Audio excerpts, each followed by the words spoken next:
அரியலூர் மாவட்டத்தில் திருச்சி சிதம்பரம் தேசிய நெடுஞ்சாலையின் மைய பகுதியில் அமைந்துள்ளது கீழப்பழுவூர். இங்கு புகழ்பெற்ற தனியார் சிமெண்ட் ஆலைகளும் சர்க்கரை ஆலையும் அமைந்துள்ளதால் பக்கத்து ஊர்களில் இருந்து ஏராளமானோர் இங்கு பணி நிமித்தமாக வந்து செல்வது வழக்கம். இந்த வழியாக செல்லும் பேருந்துகள் ஊருக்குள் இருக்கின்ற பேருந்து நிலையத்திற்குள் வராமல் நெடுஞ்சாலையில் பயணிகளை இறக்கிவிட்டு செல்வதால் அடிக்கடி விபத்துக்கள் ஏற்படுவதாக கூறப்படுகின்றது. விபத்துக்களை தவிர்க்கும் வகையில் அனைத்து பேருந்துகளும் பேருந்து நிலையத்திற்குள் வந்து பயணிகளை இறக்கிவிட்டு செல்ல வேண்டும் என்று கீழப்பழுவூர் காவல்துறையினர் அறிவுறுத்தியிருந்தனர். போலீசாரின் அறிவுறுத்தலை மதிக்காமல் பெரும்பாலான பேருந்து ஓட்டுநர்கள் நெடுஞ்சாலையிலேயே பயணிகளை இறக்கிவிட்டு சென்றனர்.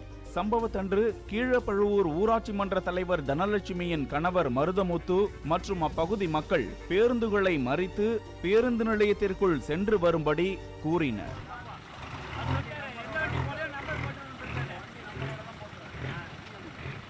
அரசு பேருந்து தனியார் பேருந்து என்ற பாரபட்சம் இல்லாமல் அனைத்து பேருந்துகளையும் பேருந்து நிலையத்திற்குள் சென்று வர அறிவுறுத்திய நிலையில் திருச்சியில் இருந்து ஆண்டிமடம் நோக்கி சென்ற PLA என்ற தனியார் பேருந்து ஓட்டுநர் பேருந்து நிலையத்திற்குள் செல்ல நேரமில்லை என்று கூறியதால் பேருந்தை செல்ல விடாமல் தடுத்தனர்.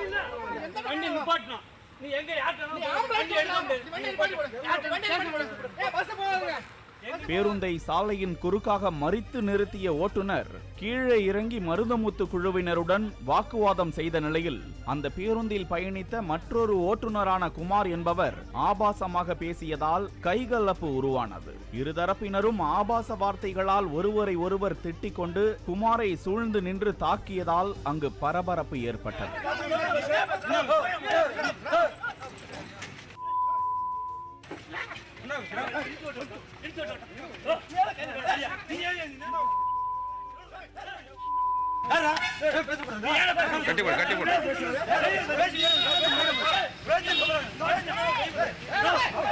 ஒரு கட்டத்தில் ஊராரின் தர்ம அடியால் நிலை தடுமாறி போன ஓட்டுநரை தாமதமாக வந்த போலீசார் மீட்டனர். அவரை விசாரணைக்காக காவல் நிலையம் அழைத்து சென்றனர். நேரம் இல்லை என்று சொல்லி ரகளையை தொடங்கி வைத்த ஓட்டுநர் விழுந்த அடிகளை தொடர்ந்து பேருந்தை ஊருக்குள் ஓட்டிச் சென்றார். இங்கு மட்டுமல்ல, தமிழகத்தில் பெரும்பாலான ஊர்களில் தனியார் பேருந்துகள் பெரிய நகரங்களுக்கு இடையில் உள்ள சிறிய ஊர்களில் பேருந்தை முறையாக நிறுத்தி செல்வது கிடையாது என்றும் அந்த பயணிகளை ஊருக்கு வெளியே இறக்கிவிட்டு சென்று விடுவதாகவும் ஆதங்கப்பட்ட கிராமப்புற பயணிகள் சில பேருந்துகளில் இடையில் உள்ள ஊர்களை சேர்ந்த பயணிகளை பேருந்தில் ஏறவே அனுமதிப்பது இல்லை என்றும் ஆதங்கம் தெரிவித்தனர். இந்த மோதல் சம்பவம் நடந்த பின்னர் வந்த காவல்துறையினர் முதலிலேயே முறையாக நின்று ஒழுங்குபடுத்தியிருந்தால் இது போன்ற கைகலப்பு சம்பவங்கள் அங்கு நிகழ்ந்திருக்காது. அதே நேரத்தில் நடுவில் உள்ள ஊர்களை சேர்ந்த பயணிகளை புறக்கணித்தால் இப்படித்தான் சில சமயங்களில் பல அடிகள் விழும் என்பதற்கு சாட்சியாக மாறியிருக்கின்றது இந்த சம்பவம். பாலிமர் செய்திகளுக்காக அரியலூர் செய்தியாளர் சட்டநாதன் மற்றும் வேல்ராஜ்.